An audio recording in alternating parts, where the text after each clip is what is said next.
Ça peut être un souverain qui est Dieu. Ça peut être un État qui est le président de la République. Ça peut être dans une collectivité. Donc dans une collectivité, il y a un chef. Alléluia. Et si tu travailles aux côtés de cette personne-là, tu dois donner le meilleur en dehors de toi. Amen. Alors comme qualité, parce qu'il faudrait qu'on comprenne aussi pourquoi je parle de qualité. La qualité ici, c'est un trait de caractère qui correspond à une valeur morale. Alléluia. À une valeur morale. Parce que quand on parle de qualité, qui est l'opposé de défaut, c'est celui-là qui a des bonnes valeurs en soi. Amen. C'est pourquoi j'ai intitulé mon thème. Peut-être certains trouveront cela non, mais excusez-moi, c'est selon ce que j'ai reçu. Les serviteurs de qualité que le Père recherche dans sa maison. Ça, c'est dans un cadre bien précis. Alléluia. Et nous allons mieux comprendre cela en ouvrant notre Bible dans Genèse 39. Donc, j'ai pris l'exemple de Joseph. À partir de son verset 2 à 6. Je me suis arrêtée d'abord là. Je lis la parole de Dieu. Je lis la parole de Dieu dans Genèse chapitre 39, versets 2 à 6. L'Éternel fut avec lui et la prospérité l'accompagna. Il habitait dans la maison de son maître l'Égyptien. Son maître vit que l'Éternel était avec lui et que l'Éternel faisait prospérer entre ses mains tout ce qu'il entreprenait. Joseph trouva grâce aux yeux de son maître, qui l'employa à son service, l'établit sur sa maison et lui confia tout ce qu'il possédait. Au verset 5, dès que Potiphar lui établit sur sa maison et sur tout ce qu'il possédait, l'Éternel bénit la maison de l'Égyptien à cause de Joseph. Et la bénédiction de l'Éternel fut sur tout ce qui lui appartenait, soit à la maison, soit au champ. Au verset 6, il abandonna aux mains de Joseph tout ce qui lui appartenait, et il n'avait avec lui d'autre soin que celui de prendre sa nourriture. Or, Joseph était beau de taille et beau de figure. Amen. Amen. Prenons place. Je suis sûre que beaucoup ont déjà parcouru cet extrait et on a trouvé d'autres explications à cela. Mais lorsque le Seigneur me met en pensée, je crois que c'est un lundi, de cette semaine, de parler de ça à son église. Je me suis dit, je veux commencer par eux parce que c'est un sujet très vaste à développer. Alléluia. Mais il m'a dit, va avec ce que je t'ai donné, partage-le cela. Et moi j'ai dit, je cherche le passage parce que les versets sont tellement énormes. C'est comme ça qu'au milieu de la semaine maintenant, il me donne maintenant le passage de Genèse 39, de ce que nous venons de dire tout à l'heure. Ici, nous parlons ici de quelqu'un comme vous et moi. Et pas aussi, quelqu'un qui n'était pas aussi dans le confort au départ. Alléluia. C'est quelqu'un qui a été vendu par ses frères à cause de la jalousie. Il a été haï par ses frères au point d'être vendu comme esclave à l'Égypte. Alléluia. Et il s'agit de Joseph que vous connaissez bien. Alléluia.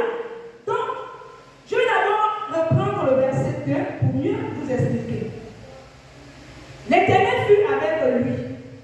Et la postérité l'accompagna, et il habitait dans la maison de son maître l'Égyptien. Alléluia. Parce qu'on dit ici que lorsqu'il a été vendu, c'est dans les mains de Potiphar qu'il a été donné comme esclave.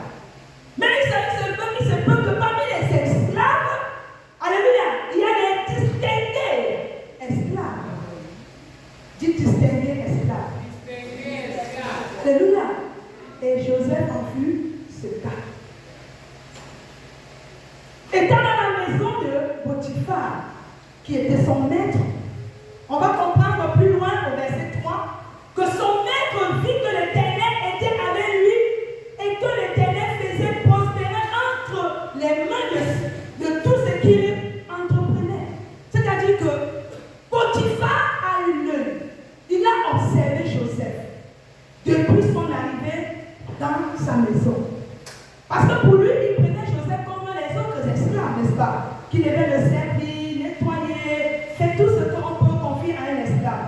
Mais il a vu en Joseph quelqu'un de particulier.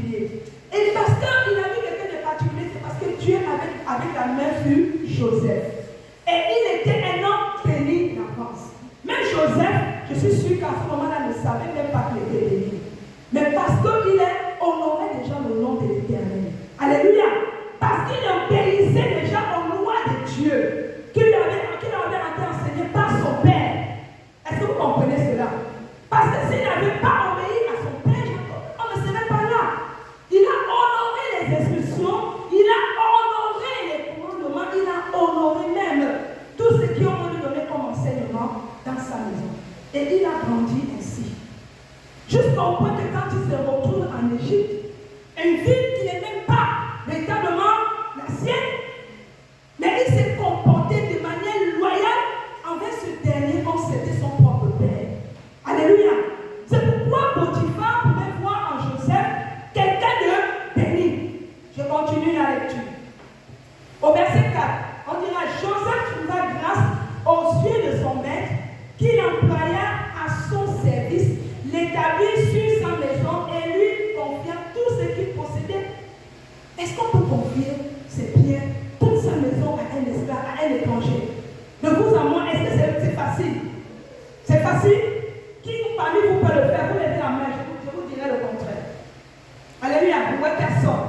Mais on vous dit Potiphar, son maître, ayant vu l'attitude, le comportement de Joseph, il a dit, ça c'est véritablement quelqu'un à qui je peux faire confiance. Et il lui a confié tous les biens de sa maison et la gestion y compris. C'est-à-dire, même au niveau de l'administration, c'est Joseph qui coordonnait cela. Est-ce que quelqu'un me suit? Je vais continuer.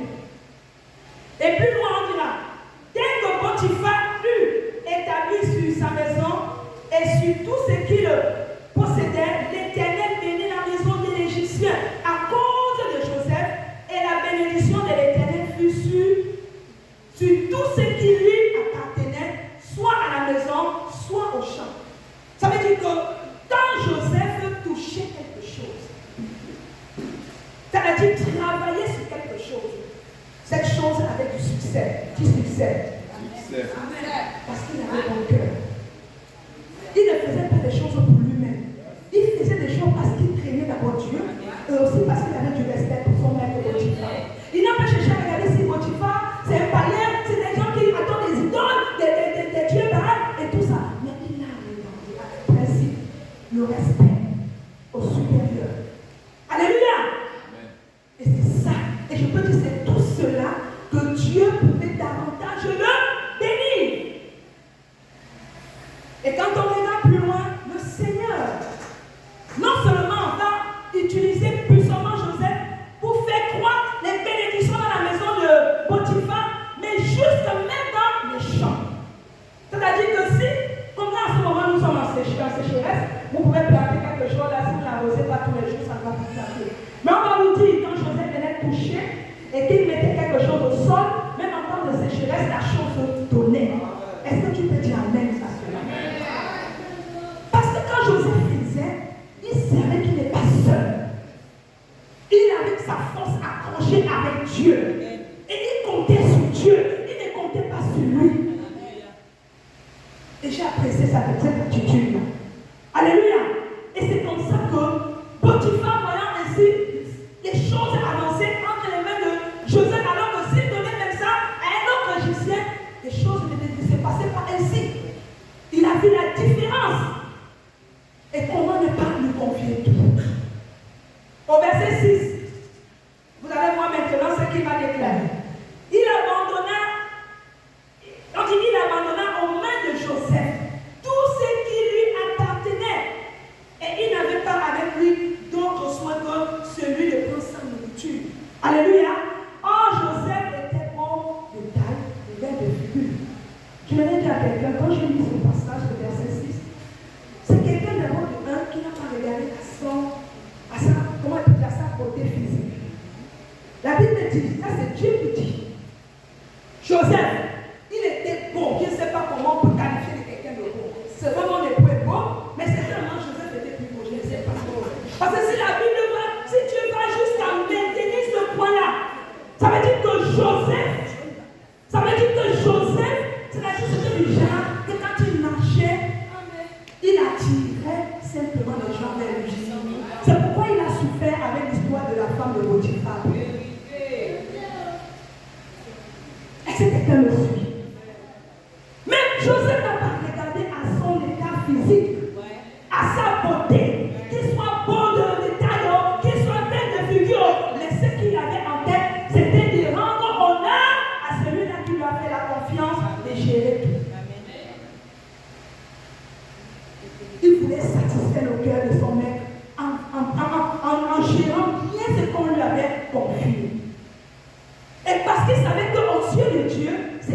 loyal.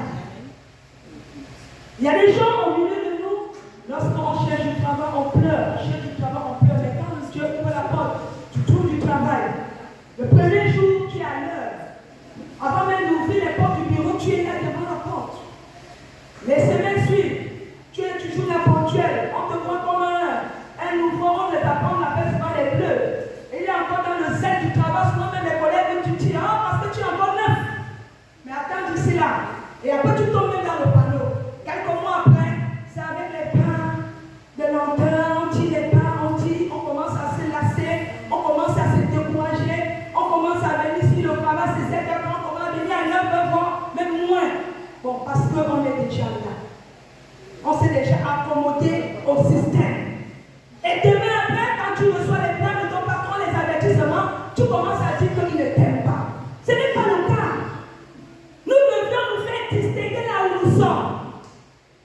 Quand on est enfant de Dieu, on est chrétien, quelle que soit la personne que Dieu met au-devant de nous, c'est pour servir cette personne. Et bien servir cette personne. C'est pour rendre véritablement des hommages à celui-là qui nous a appelés au service. Alléluia. On dit bien que quand il vit cela, il lui confia la totalité de ses biens. C'est-à-dire, il n'y avait que ce que Potiphar pouvait seulement emporter, c'était sa nourriture. Est-ce que quelqu'un me suit? C'est-à-dire, l'argent, le coffre-fort, il avait confié à Joseph. Est-ce que quelqu'un me suit? Les documents, les documents secrets, il avait confié à Joseph. Mais la seule chose qu'il n'avait pas confié à Joseph, c'est de ne pas toucher à sa femme et de ne pas toucher peut-être à ce qui est rentré dans son ventre. Je pense, parce que si on a précisé ça, c'était le cas. Mais Joseph a suivi cela à la lettre. Quand vous allez lire la suite du passage jusqu'à la fin du chapitre, vous allez comprendre les pièges, les obstacles. Quand nous faisons quelque chose qui est loyal, quelque chose qui est bien, le diable mettra toujours les bâtons dans nous pour nous empêcher d'avancer. Et c'était le cas avec Joseph. Lorsque la femme de Potiphar maintenant décide que, comme tu es trop bon là, mon mari n'est pas là, toi et moi on peut quand même faire la chose. Est-ce que vous suivez ça? Joseph pouvait le faire parce qu'il arrivait que Potiphar s'absentait, il confiait à Joseph la gestion de la maison. Est-ce que quelqu'un a compris cela? Ça veut dire que parfois il pouvait même s'absenter, voyager et laisser Joseph avec sa femme dans la maison. Et vous savez, retenez ceci, quand Potiphar a fait cela, c'est parce qu'il avait lu en Joseph quelqu'un de sincère. Quelqu'un de sincère. Quelqu'un de sérieux. Et il savait que quel que soit l'âge, Joseph ne peut le décevoir. Ce n'est pas n'importe qui qu'on confie sa maison. Jamais. Ça, je vous le dis. On a confié les maisons à des personnes qui ont été dessus après. Mais Potiphar l'a fait. Et il n'a pas été dessus. En dehors de ce piège qu'on a attendu. Mais on regarde plus loin dans les Écritures que le Potiphar a demandé pardon à Joseph d'avoir mis en prison. Parce qu'il s'était trompé. Parce qu'il a écouté sa femme, qui plutôt c'est elle qui voulait de Joseph et non le contraire. Est-ce que quelqu'un m'écoute? Je veux dire aussi à quelqu'un que quand tu es appelé à servir, qui que ce soit ton Dieu, que ce soit ton conducteur spirituel, que ce soit ton chef au service, ton lieu de service là-bas, fais bien ton travail. Fais bien ton travail. Il y aura toujours des jaloux. Il y aura toujours des, je ne sais pas quoi, les tobigeants, les sambalas. Ils seront toujours là contre toi pour t'empêcher d'avancer, mais fais bien ton travail. Quand même tu es là en prison, mais Dieu va trouver toujours le moyen de te sortir de là. Alléluia. Et ce serait un honneur même pour toi. Alléluia. Amen. Alléluia. Est-ce que quelqu'un me suit? Apprenons à faire bien ce qu'on nous confie. Parce que si tu fais mal ce que l'on te confie, on commence à murmurer, on commence à se mettre en colère. Prenons peut-être le cas du berger. Le berger te confie une tâche, tu fais mal la tâche. Mais est-ce que s'il est Christ dans son cœur, il sera même de bien prier pour toi?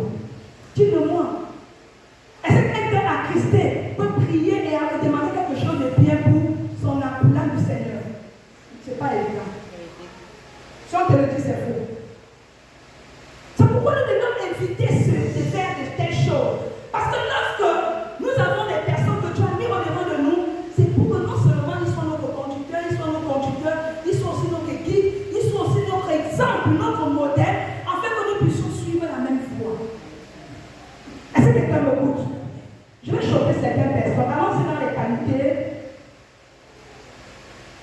dans les qualités, excusez-moi, alors dans les caractéristiques à devenir un serviteur de qualité. On va aller maintenant dans une autre dimension selon Ephésiens 6.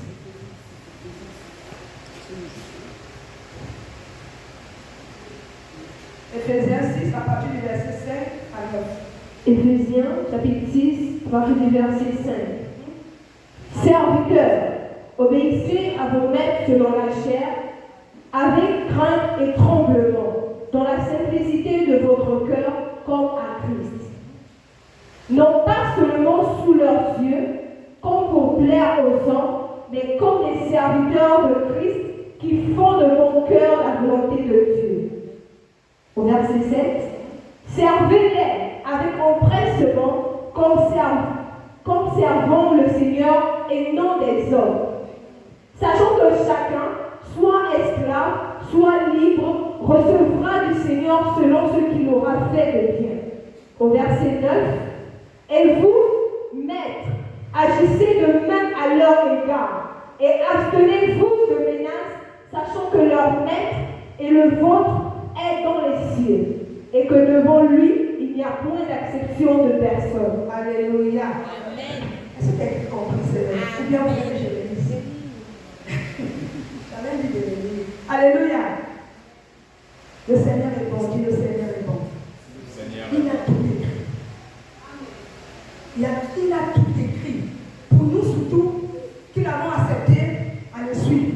Parce qu'il peut arriver des moments, on veut faire des choses selon nos propres critères. Alléluia. On veut faire des choses selon nos propres désirs.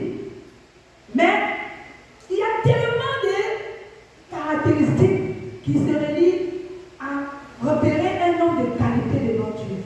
Mais moi, j'ai plutôt ciblé selon le contexte 5 points. Déjà, lorsqu'il parle de serviteurs, il parle ici des serviteurs dans le service. Et quelle qualité de service? Son service, qui est le service de Dieu, bien sûr. Serviteurs, obéissez à vos maîtres, selon la chair, avec crainte et tremblement, dans la simplicité de votre cœur, comme à Christ. D'où j'ai intitulé ici là, pour que tu sois un serviteur de qualité, tu dois être aussi un serviteur préalable humble. Est-ce que quelqu'un m'a entendu? Je répète, pour devenir un serviteur de qualité que le Père recherche dans sa maison de nos jours, il faudrait d'abord commencer par l'esprit d'humilité en soi. Alléluia. C'est pourquoi ici au verset 5, il va dire, serviteurs, obéissez à vos maîtres selon la chair avec crainte et tremblement dans la simplicité de votre cœur comme à Christ. Allons un peu prendre Philippiens 2 rapidement pour mieux amplifier ce verset. Philippiens 2, 3, 4. Philippiens chapitre 2, verset 3.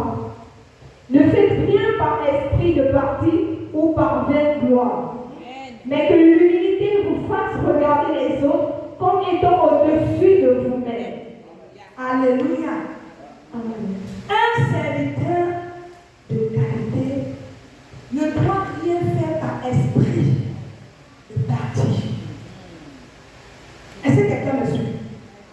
Si quelqu'un a volé, soit à même de dire qu'il a volé, on ne cajole pas le péché. Est-ce que quelqu'un me suit? Si quelqu'un a désobéi à un autre édité, soit en mesure de venir dénoncer cela. Alléluia. Pourquoi je le dis? Parce que on a affaire à souvent ce genre de situation au milieu de nous. Parce qu'on aime trop la personne, on ne veut pas l'exposer.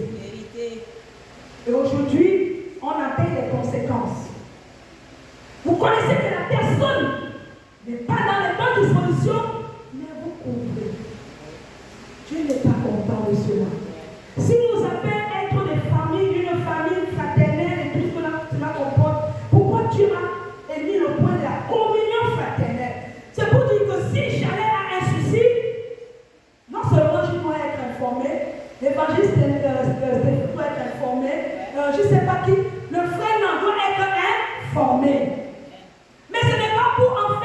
sujets de ragot. Le plus souvent, on emporte les problèmes de l'église pour amener au dehors. Un Adam pouvait dire, le linge, ça se lave en famille. Même si elle a tué. Il faudrait qu'on soit en mesure de se retrouver. Très bien. Et d'en parler. Parce que non seulement elle est déjà dans une situation, mais le fait encore d'aller dire et de raconter, vous empirez la situation. Est-ce qu'on le fait pour gagner l'âme ou bien pour faire perdre l'âme? Si elle a à recevoir des plaintes, elle reçoit ses plaintes et qu'elle se retienne et la prochaine fois qu'elle s'abstienne et qu'elle avance. C'est ça l'objectif de l'Église. À moins que je ne dis pas ce qui est ainsi. Alléluia. Soyons en mesure de parler ce qui est et non de pas ce qui n'est pas. Parce que celui qui va ajouter autre chose, c'est la calomnie. Et Dieu a horreur de cela. Le serviteur de celui-là qui ne reste pas dans un esprit de parti pris. Et après, il a ajouté un point là, maman, tu peux.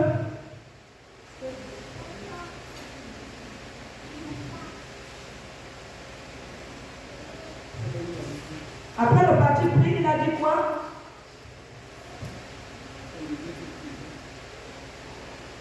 Voilà, je me suis retrouvée.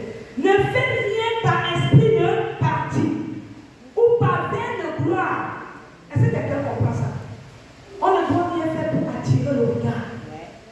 Tout ce que nous faisons, c'est pour honorer Dieu. Honorer cela que Dieu a établi devant nous. Est-ce que quelqu'un me suit? On ne fait rien pour attirer le regard de l'extérieur. Parce que le Seigneur lui-même dit, si tu le fais, tu dis, avec tu as déjà tes propres récompenses sur terre. Alléluia. Et je poursuis en disant, mais que l'humilité vous fasse regarder les autres comme étant au-dessus de vous-même. L'humilité, c'est quelque chose que beaucoup n'arrivent pas à accepter. Il n'a fait ça, je lui ferai ça 10 fois. Lui c'est qui? Elle là c'est qui? On entend de tels comportements même dans l'église. Pourtant, quand on quittait le monde, on se disait qu'on ne va plus avoir affaire à ça. Mais sur la terre, le Seigneur de Dieu, tu vas changer telle manière de parler, cette manière de raisonner. Parce que cela frustre l'esprit de Dieu. Et cela éloigne même beaucoup de nouvelles personnes même au milieu de nous dans l'église. Hier, j'étais en sortie d'évaluation, une femme pouvait me dire, je ne vais plus à l'église, moi je suis protestante, mais je ne vais plus parce que j'avais vu les gens faire des choses, mais quand à la maison on arrive, c'est le contraire de ce que j'ai vu. Et je lui ai dit, maman, tu ne vas pas t'appuyer sur ça pour dire que tu restes à la maison. Toi-même, tu as un problème. Alléluia. Donc, c'est pour vous dire entre nous qu'il y a des choses qui fusent. Peut-être des gens n'ont pas la même capacité de rétention que vous par rapport à la maturité, mais dès qu'ils vont dans un petit truc comme ça, allez, ils partent de l'église. Donc, le Seigneur nous exhorte à changer de position. Alléluia. Je continue, je reviens dans Éphésiens 6. Au verset 6. Non pas seulement sous leurs yeux comme pour plaire aux hommes, mais comme des serviteurs de Christ qui font de bon cœur la volonté de Dieu. Est-ce que quelqu'un écoute ça? On a dit comment? Qui font le mauvais cœur. On doit servir Dieu avec le mauvais cœur. Tous les jours, on doit sortir évangéliser. Pourquoi? Le transport à la distance, c'est long. On parle beaucoup dans les couloirs. Et ça remonte au Seigneur et il est attristé. Il dit, moi qui vous ai appelé en parlant, ne vous ai-je pas dit de me faire confiance? Est-ce que depuis là, quand vous êtes à Canaan là, est-ce que vous avez entendu que quelqu'un est rentré dans une hospitalisation où les moyens ont dépassé son niveau? Est-ce que vous avez vu que les personnes qui sont rentrées en Canaan me servir ont eu des difficultés qui ont dépassé mon entendement ou l'entendement autant pour moi? Non. Dieu a toujours pourvu. Dieu a toujours pourvu. Alléluia. Donc ne limitons pas Dieu dans nos actions, s'il vous plaît. Alléluia. Alléluia. Est-ce que nous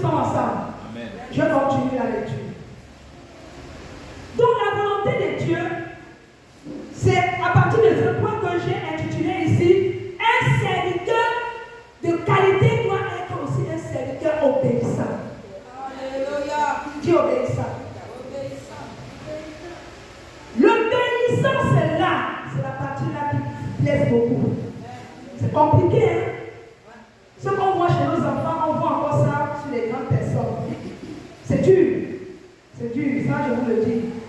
Avant, je n'étais pas pasteur, même avant même de l'être, même j'avais déjà cela, je ressentais cela. Parce que je vis avec quelqu'un qui dit les réalités depuis longtemps. Parfois, au début, je l'en voulais aussi. Je dis, mais toi aussi, tu ne vois pas que tu encourages comme ça. C'est compliqué. On voit quelqu'un qui se lève à des heures et n'arrive plus à dormir parce qu'il se pose tant de questions. Est-ce que c'est lui le souci? Ou bien l'intendance même de l'église, c'est le gère mal, c'est quoi? Ou il ne se fait pas comprendre? C'est assez compliqué, mais moi maintenant je vis bien cette vérité. Et le Seigneur aussi, dans son sang, nous travaille dans cela. Alléluia. L'obéissance est quelque chose, c'est une clé essentielle dans la vie du chrétien. Alléluia. Et si nous n'arrivons pas, c'est qu'on passe à côté de notre appel. C'est pourquoi Jésus pouvait dire dans Jean 14, verset 15, que si vous m'aimez, gardez quoi? Amen. Si nous aimons Jésus là, si nous sommes reconnaissants avec ce qu'il a fait pour nous, pourquoi ne pas respecter au commandement que Dieu a établi pour que nous soyons sauvés au travers de cela? Est-ce que c'est si difficile? Il peut arriver que oui, tu peux pécher accidentellement, mais pécher volontairement, c'est que là, tu as en quelque sorte ton réunion de foi. Alléluia! Moi, je n'entends plus amen. Amen. Moi, je veux entendre amen. Parce que ce message-là, c'est nous tous. Alléluia! Amen. Oui, quand on dit comme ça, là, le retour est bon. Allons dans Colossiens 3, 22. Pour comprendre pourquoi être un serviteur obéissant est une qualité. Colossiens, chapitre 3, verset 22. Serviteurs, obéissez en toutes choses à vos maîtres selon la chair, non pas seulement sous leurs yeux, comme pour plaire aux hommes, mais avec simplicité de cœur dans la crainte du Seigneur. Alléluia. Amen. Alléluia. Amen. Alléluia. Oui, tu as dit au verset, on s'arrête d'abord au verset 22. On reviendra là-bas à la fin. Serviteurs, obéissez en toutes choses à vos maîtres, selon la chair. C'est quelqu'un sur cela. On a le cas de Joseph qui obéissait selon la chair, n'est-ce pas? Mais, au fond, il avait la crainte de Dieu. Et c'est la crainte de Dieu qui le conduisait. Est-ce que quelqu'un comprend ça? Parce qu'il c'était un Égyptien. Alléluia. Non pas seulement selon leurs yeux, vous comprenez, mais avec simplicité de cœur dans la crainte du Seigneur. C'est là où on voit l'attitude que Joseph nous avait montré tout à l'heure. Alléluia.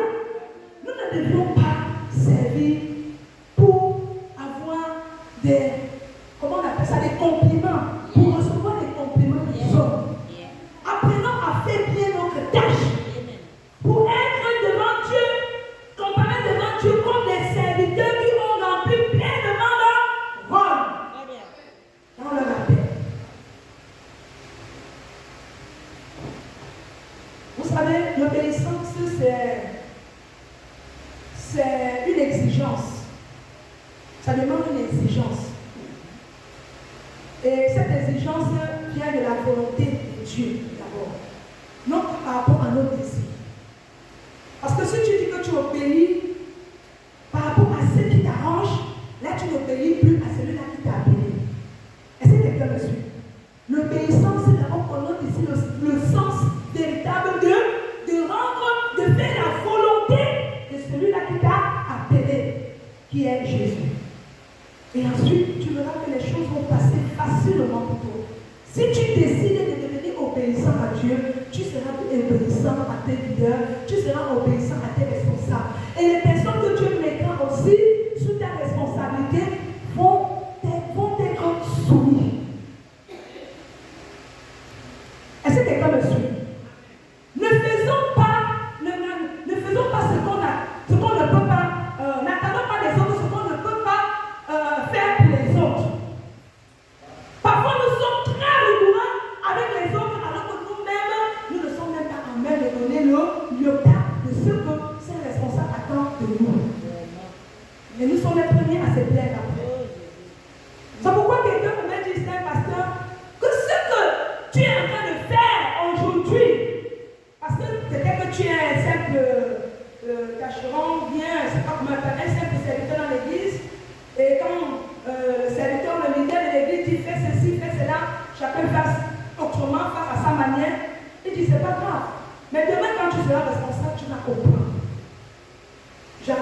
j'avais reçu ça à la théologie. Et ce n'est pas faux. Dieu permet que tu passes par là pour vivre ces réalités-là. Et tu réalises en fait que, j'enregistré donc mal quand je me comportais ainsi. Je faisais pleurer dans le serviteur de Dieu. Je faisais pleurer dans le berger. Je faisais pleurer dans le leader. Vous voyez, c'est ce qu'il faut éviter. Parce que le Seigneur va te faire passer d'une manière ou d'une autre par là. Tu ne vas pas échapper. Moi, je ne suis jamais levée ou bien en grandissant, je me suis même vue en train d'épouser un pasteur. Parce que pour moi, ça c'était des choses qui n'étaient même pas dans mes cordes. Est-ce que quelqu'un me suit? Ambitieuse dans mes temps, je ne voyais pas épouser un pasteur parce que je connais les statuts. Je connais les statuts. Parfois même ils nous négligent, nous les épouses, parce qu'ils ont d'abord le souci de l'église. Parfois on veut avoir notre intimité, c'est compliqué.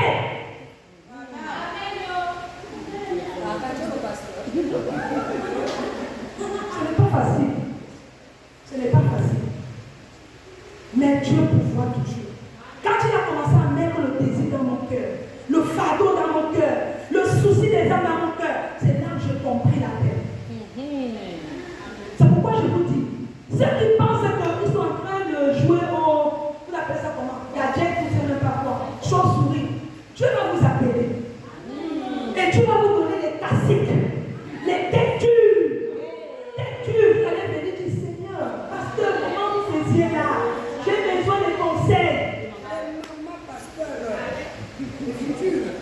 Parce que ce que nous faisons aujourd'hui, nous ferons tôt ou tard cela. Alléluia. Est-ce que je peux continuer? Alors quand je disais ici, l'obéissance exige ici une volonté de la soumission totale à Dieu. Non pas pour notre désir personnel ou nos plans personnels, mais que Dieu soit d'abord agréable à ce que nous faisons pour lui. Alléluia. Et c'est aussi également même la volonté de suivre, suivez bien, de suivre les ordres et les institutions données par une autorité. Dis autorité. Autorité. Parce que beaucoup aujourd'hui n'aiment pas l'autorité là. Il est qui pour me commander? Elle est qui pour me commander? C'est qu'elle a moi aussi cher. C'est met les talents, moi aussi je mets les talents. Non. Parfois tu peux même utiliser un enfant au milieu de nous. À qui nous devons être soumis. Quand c'est la volonté de Dieu, tu dois te soumettre. Que tu le veux ou pas, soumets-toi. C'est la règle. C'est la règle établie par Dieu d'abord. Tout le terme hiérarchie est sorti. Si aujourd'hui les organisations, les administrations utilisent la hiérarchie. Alléluia. C'est parce qu'on les a lus dans la Bible que si on traverse la tête, on traverse ceux qui sont les collaborateurs de la tête et on veut aller vers les subalternes là, les subordonnés là, les subordinations là, pour dire qu'on va l'exécuter, on a fait faute. Est-ce que quelqu'un suit? Amen. On commence à voir là. On reçoit les instructions d'en haut et on les étudie et on les met en misère. On les pratique, on les met en pratique. Et je vais vous dire, je peux vous l'assurer, quelqu'un qui se comporte comme ça là, comme on l'a dit pour le ciel de Dieu, tu ne dois pas servir seulement pour toi. Pas parce que cette personne est païen, tu commandes chez nous. Tu le sais parce que tu as la crainte de Christ.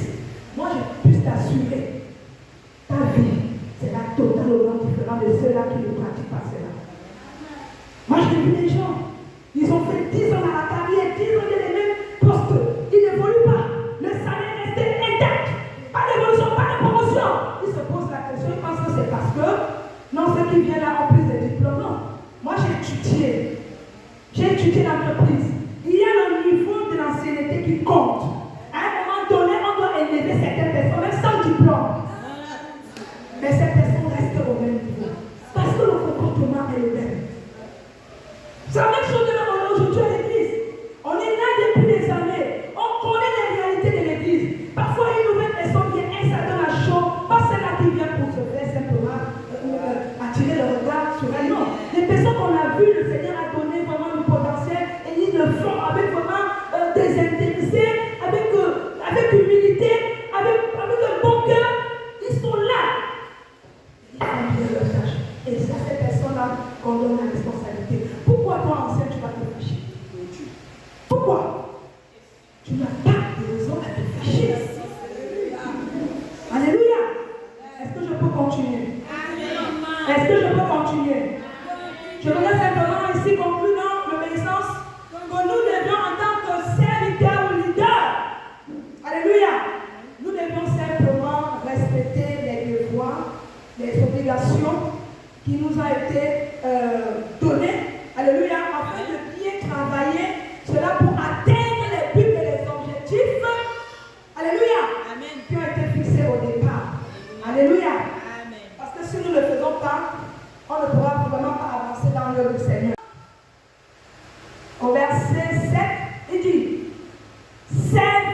Stéphane, lui, travaille, les clients ne respectent à tout heure les clients.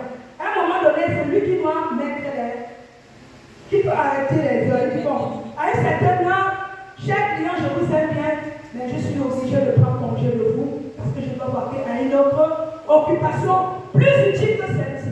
Alléluia. Amen. Est-ce que quelqu'un le suit? Amen. Cela veut dire quoi?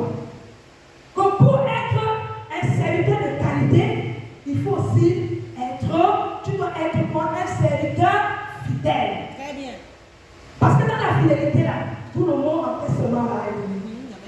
Tout est là.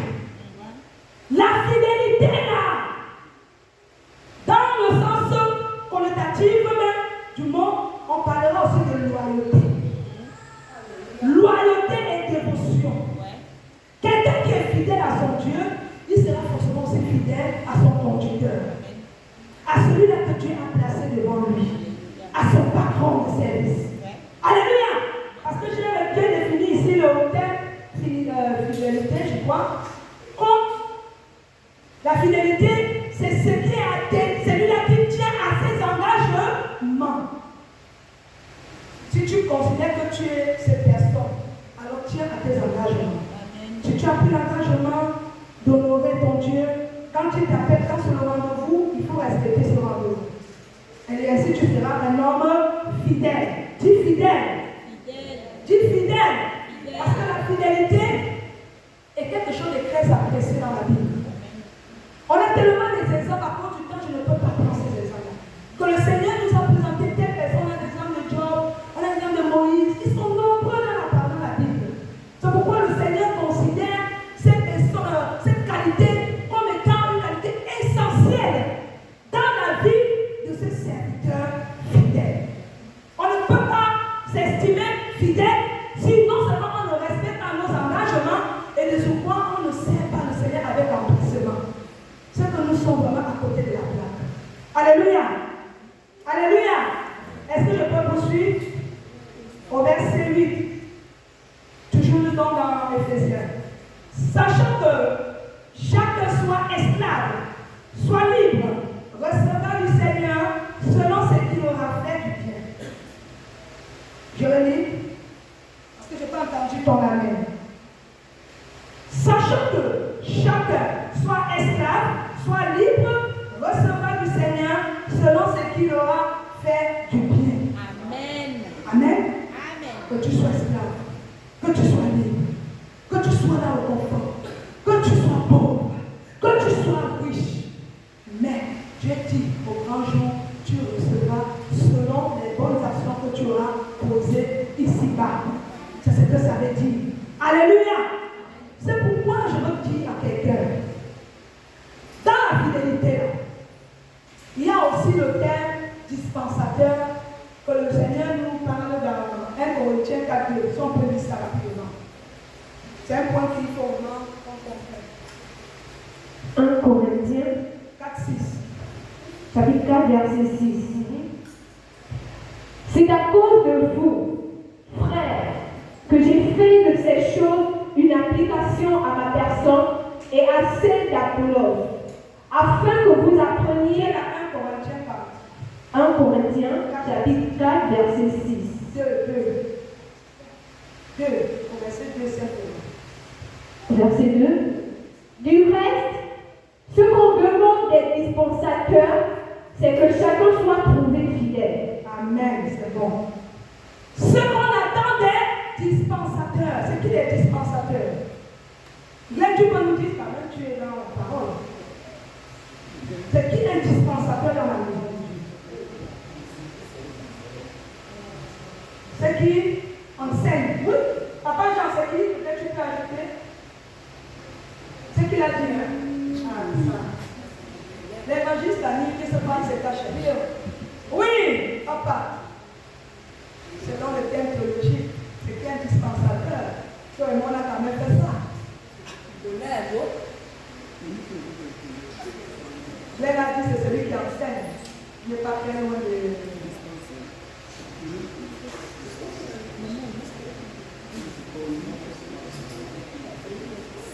C'est ceux-là qui sont, comme je suis devant vous,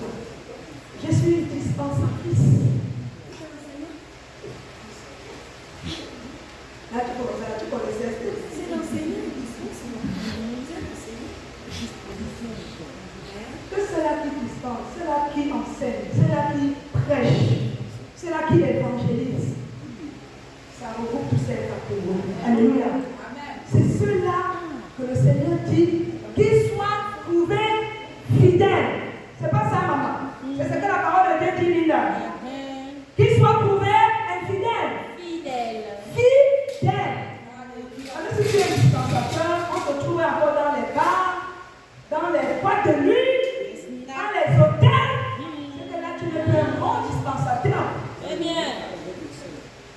Là, tu ne seras pas considéré comme étant fidèle aux yeux de Dieu. Alléluia.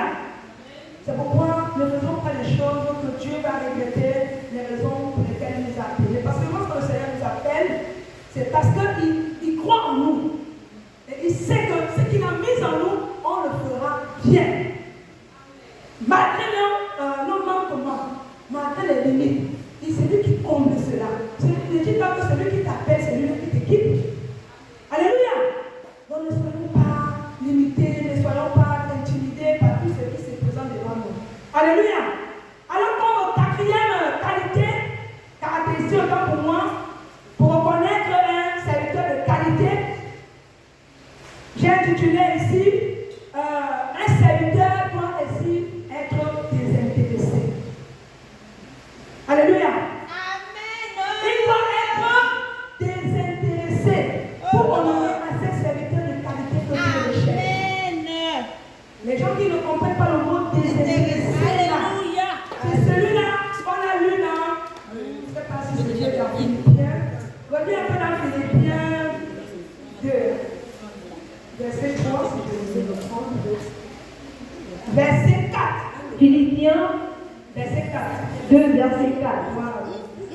Que chacun de vous, au lieu de considérer ses propres intérêts, considère aussi ceux des autres. Alléluia. Alléluia.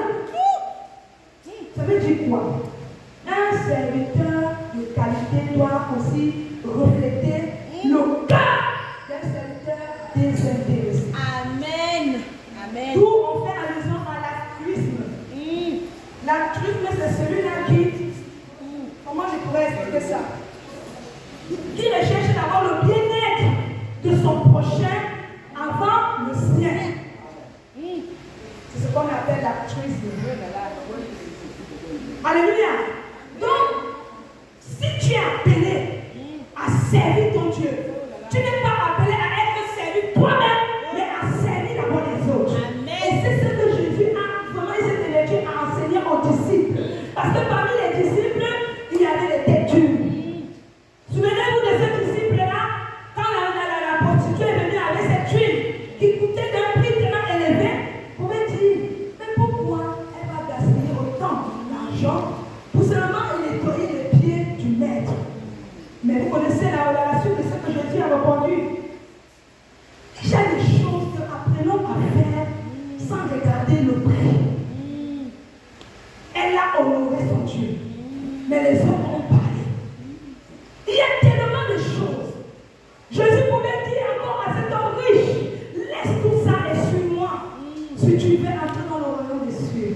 Il a tourné son cœur parce que c'était d'abord son salut, son trésor, c'était quoi? L'argent. On a plusieurs cas au milieu de nous. C'est d'abord ma famille, c'est d'abord moi, c'est d'abord je ne sais pas qui. Mais quand ça vient avec moi, je vais m'investir à fond. L'autre, même s'il pleure là-bas, il attend les miettes. S'il y a les miettes, je lui donne. S'il n'y a pas les miettes, il n'a qu'à rester comme ça. Ce n'est pas de telles pensées que Dieu met dans notre cœur. Parce que si tu te comportes ainsi, tu ne fais plus preuve de l'altruisme en toi, non seulement, et tu ne démontreras pas le cœur du bon serviteur que Dieu recherche dans sa maison. Est-ce que quelqu'un me écoute? Il y a des choses qu'à un moment donné, apprends à faire pour l'autre. Moi qui vous parle, j'ai enseigné dessus. Et les choses, je ne faisais pas. Mais lorsque j'ai commencé à débloquer, quand tu fais ça, l'argent ne rentrera pas. Ouais. Mais quand tu vas commencer à faire ça, l'argent va venir seul. Amen. Moi, je vis là comme un millionnaire. Mais parce que je sais une chose, que celui-là qui m'a appelé ne me disait pas. Oui. Il y a encore quelques jours, j'étais malade. Je dis, Seigneur, il y a le vendredi, je vais prendre ma cocu. Il y a le samedi, je consécration. Et dimanche, je te proposais pour Seigneur, comment je fais? Mon corps n'aura pas, la maladie n'aura pas raison de mon corps. Amen. Dès que j'ai libéré ça, je me suis senti bien. Amen. Je fais presque 40 de degrés de température. Pasteur est là. Je me levais à 4 ans pour prendre le water et 2 degrés par le ville. Ça m'a un peu soulagé. Je dis, je peux aller à l'église dans le dimanche. Est-ce que vous comprenez comment, quand vous voulez faire quelque chose pour Dieu et que vous le faites avec bon cœur, quels que soient les obstacles que le diable va placer devant, parfois même aussi Dieu permet cela. Je pense que j'ai déjà enseigné là-dessus. Dieu permet certaines situations dans nos vies pour voir notre niveau de foi envers lui. Mais dès que tu en as la tête, je ne peux pas aller aujourd'hui parce que je suis malade. Vous voyez, quand tu vas apprendre à ne plus considérer les problèmes de ton corps, il fait ce qu'il a fait, tu fais ce que tu as fait. Mais moi, je dois me lever pour aller bâtir, pour aller m'investir pour mon Dieu. Il entend. Quand tu parles, les démons entendent, la maladie entend. C'est comment ils font? Ils servent de l'eau. C'est la servante de Dieu.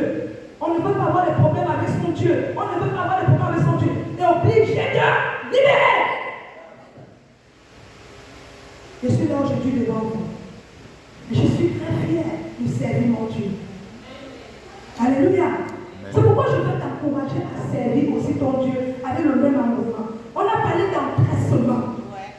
Soyons pressés lorsque nous faisons l'œuvre de Dieu. Car tu ne peux pas, aie l'amabilité et la sagesse de t'excuser. Mais parfois, quand on garde le silence, c'est comme un manque de respect, un manque de respect et aussi du mépris que nous ressentons au-dedans de nous. Nous, en tant que votre responsable. Alléluia. Est-ce que je peux poursuivre? Très bien. Il y a un autre cas que je voudrais aussi signaler. Un dernier cas.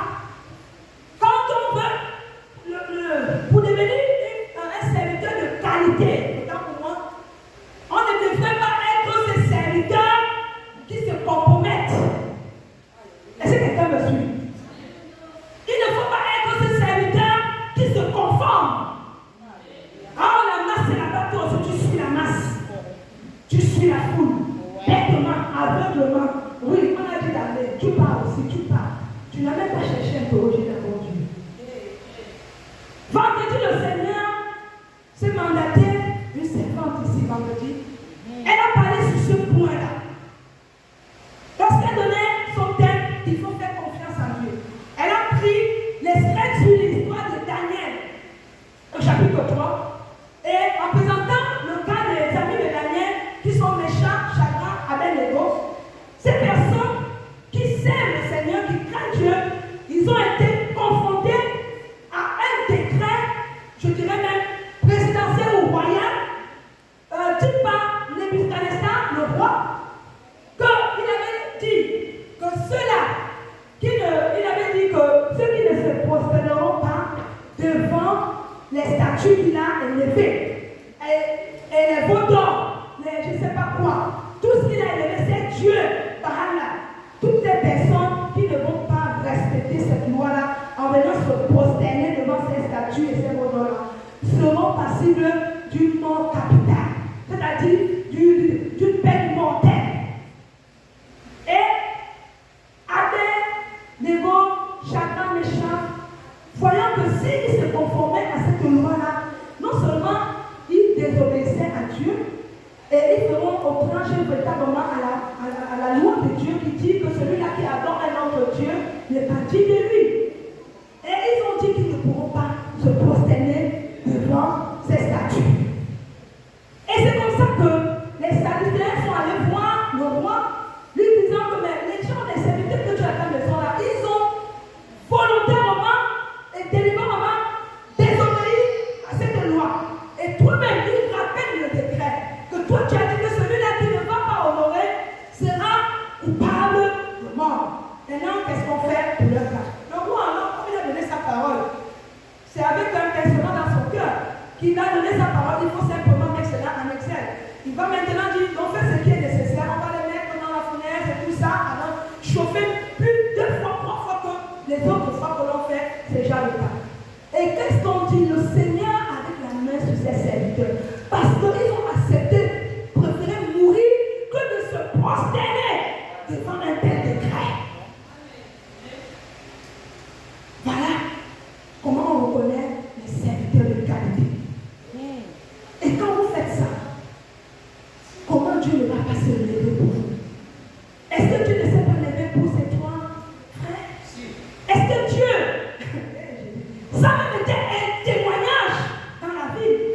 Au point où même le roi a dit que celui-là, voyant que la fournaise n'est déjà pas brûlée, il a vu plutôt 4 personnes qui communiquaient avec eux, qui étaient l'ange de l'Éternel. Il a dit non, faites-les sortir, qu'ils me partagent un peu l'expérience. Qu'est-ce qui s'est passé? Vous n'êtes pas brûlés. Ils ont dit, la main de l'Éternel est dessus. Et c'est ainsi que le roi lui-même a dit désormais, croyez au Dieu de Meshach, Abed-Nego et Shaka. Est-ce qu'on peut acclamer le Seigneur?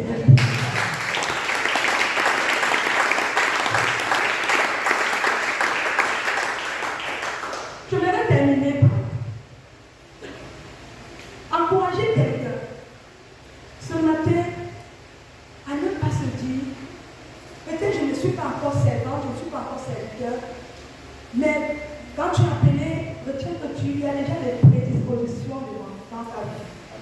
Et lorsqu'il y a des prédispositions, quand le Seigneur donne un tel message, ce n'est pas en vain. C'est parce qu'il sait que dans sa maison, il y a des serviteurs même loin, et qui sont en voie même d'être consacrés demain. Mais si les gens, ils ne comprennent pas déjà les prémices même des principes, du respect, de l'obéissance, de la fidélité, et je ne sais pas quoi, ça serait difficile pour eux de leur confier de telles responsabilités. Donc le Seigneur qui nous appelle nous demande simplement de rester connectés à lui. Parce que lorsque nous prenons un engagement, ce n'est pas pour un instant, ce n'est pas pour après se reposer. Voyez, nous sortons d'une convention. Et il n'est pas normal qu'on se repose après un tel bon moment passé. Non. Ce même encore dans ce moment-là, nous devons être dans la chaleur ensemble, de se lever, de triompher le nom de Christ dans le quartier et sortir comme un seul homme, comme une seule femme et montrer que Jésus-Christ règne.